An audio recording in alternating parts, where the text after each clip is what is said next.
சேலம் மாவட்டம் இளம்பிள்ளையில் தயாராகும் சில்க் காட்டன், லேடன் cotton, fancy cotton, soft silk உள்ளிட்ட சேலைகளுக்கு பெண்கள் மத்தியில் எப்போதுமே குறையாத மவுசு உண்டு.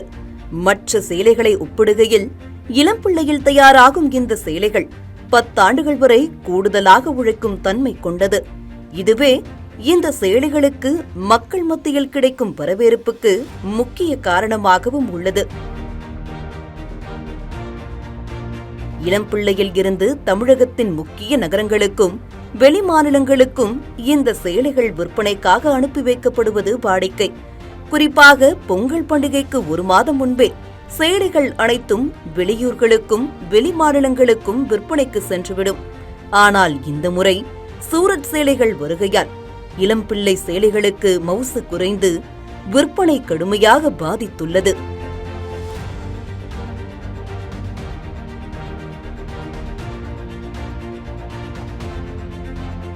இதனால் பெரும் நஷ்டத்தை சந்தித்து உள்ள நெசவாளர்கள் தயாரித்த சேலைகளை சாலையோர கடையமைத்து விற்பனை செய்ய தொடங்கியுள்ளனர். இன்னைக்கு விசைத்தறி சார்ந்த தொழில் பாத்தீங்கன்னா இளம்பிள்ளையில முற்றிலும் முடக்கப்பட்டு இருக்கு. அதுக்கு முக்கிய காரணம் சூரத்துல இருந்து இறக்குமதியாகும் சேலைகள், தரம் குறைந்த சேலைகள்.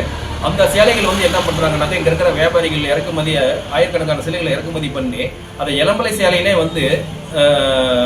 வியாபாரம் பண்ணிக்கிட்டு இருக்காங்க. இதனால பாத்தீங்கன்னா இங்க இருக்கக்கூடிய நெசவாளர்களுடைய வாழ்வாதாரம் முற்றிலும் பாதிப்படைஞ்சு இன்னைக்கு தொழிலே இல்லாத ஒரு சூழ்நிலை எங்களுக்கு ஏற்படுத்தி இருக்கு.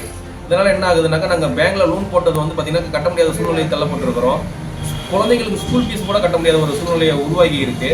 இன்னைக்கு எங்களுடைய தறி ஓடாதனால பாத்தீங்கன்னா எங்களுக்கு தறி பொறுப்பே ஆகாதனால இன்னைக்கு தறி பாத்தீங்கன்னாக்கா எடைக்கு போடக்கூடிய சூழ்நிலையை இன்னைக்கு உருவாகி இருக்கு.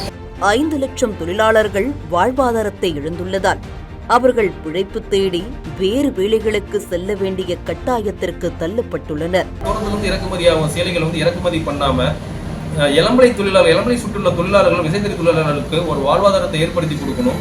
அதே போல தமிழக அரசும் பாத்தீங்கன்னாக்கா சூரத்துல இருந்து இறக்குமதியாகும் சேலைகளுக்கு ஒரு தர நிர்ணயம் செஞ்சு இளம்பிள்ளை சேலைக்கு ஒரு தரச்சான்று கொடுக்கணுங்கிறதுல எங்களுடைய கோரிக்கை வைக்கிறோம். அதாவது பாத்தீங்கன்னா எங்களுக்கு தரச்சான்று இளம்பிள்ளை சேலைக்குன்னு ஒரு தரச்சான்று கொடுத்தாங்க அப்படின்னாக்கா போலி சேலைகளை தவிர்க்கப்பட்டு இளம்பிள்ளை சேலை மேலும் புகழ் பெற்று விளங்குங்கிறது எங்களுடைய கோரிக்கை. இந்நிலையில் சூரத் சேலைகள் உள்ளிட்ட பிற மாநில சேலைகளின் வருகையை ஒழுங்குமுறைப்படுத்தி பாரம்பரிய இளம்பிள்ளை சேலைகளுக்கு முறையான அங்கீகாரம் கிடைக்க தமிழக அரசு வழிவகை செய்ய வேண்டும் என்பதே நெசவாளர்களின் கோரிக்கையாக உள்ளது.